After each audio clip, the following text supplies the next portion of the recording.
Welcome back, SethBling here. In front of me I've got this innocent looking semi-truck, but if I go ahead and click this animate button, we'll see it transforming into something else. What's it transforming into?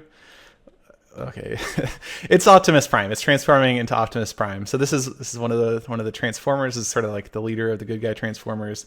If I click this animate 2 to 1 button, it'll transform back from Optimus Prime into his truck form.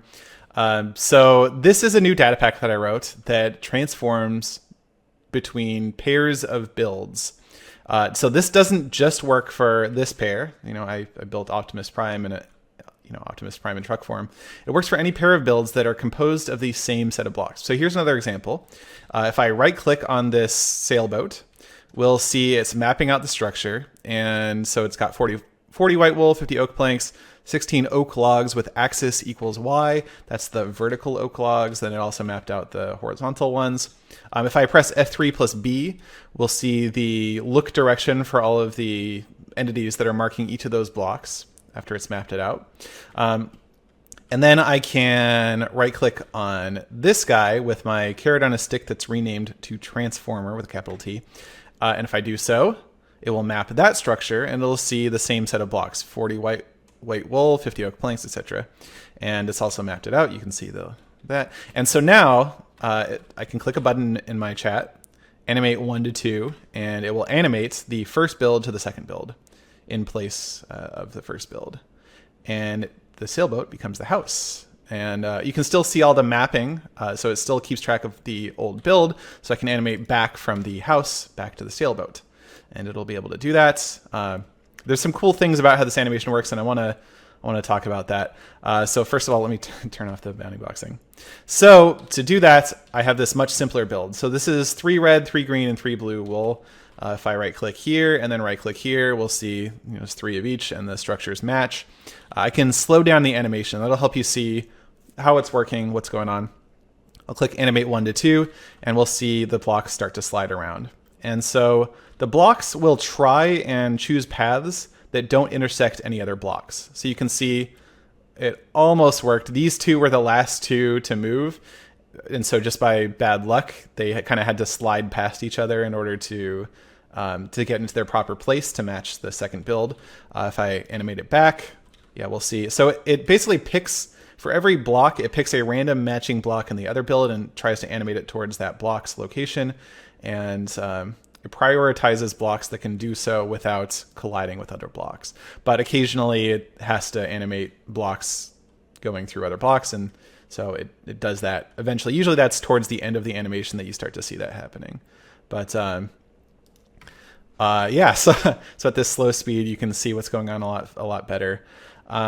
So like I said, this works for any pair of builds that all of like the here, let's do this fast. For where there it is at full speed, where the blocks match. And so it will map out the blocks for you. So I right click here, we'll see it's 97 blue concrete, 105 red concrete, etc. And then it just, yeah, you just click the animate button. You can do it back and forth. You can't like move them around or anything. This is really more of a proof of concept than anything else.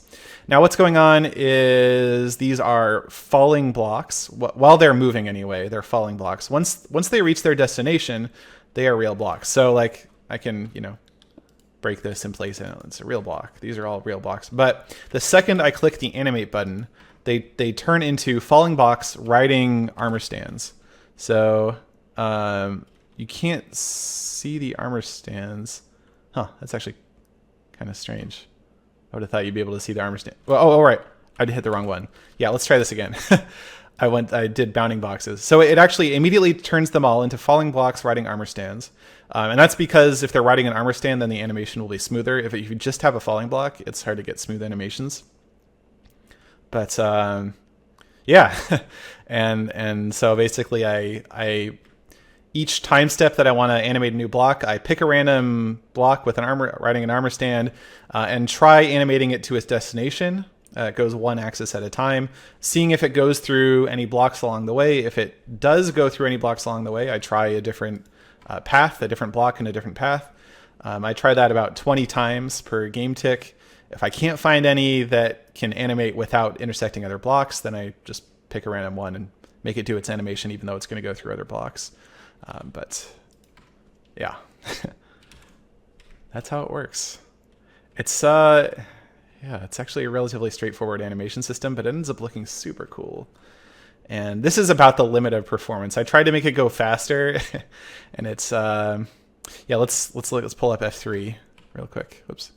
I did a screenshot. Yeah, you can see up in the top left, it's just barely hovering around 50 millisecond game ticks. So any longer than 50 millisecond game ticks, and you start getting server lag. And so, where's the? Oh yeah. So yeah, it's really going about as fast as it can go. If it tried to go any faster, it would just lag, and it would not actually end up being any faster, but it would lag everybody out. So. If you want to download it and try it out, there is a link in the video description. Like I said, you need this carrot on a stick. Just rename it to Transformer with a capital T and an anvil, and go over and right-click a pair of builds, and you should see a list of blocks in each build, and you should see the structure matches text, and then you can click these buttons: animate 1 to 2 or animate 2 to 1. You can choose the speed, slow or fast. And you're good to go. So it looks really cool, man. I just love watching. Even at slow speed, it's like really satisfying to watch. Anyway, that's about it. Thanks for watching.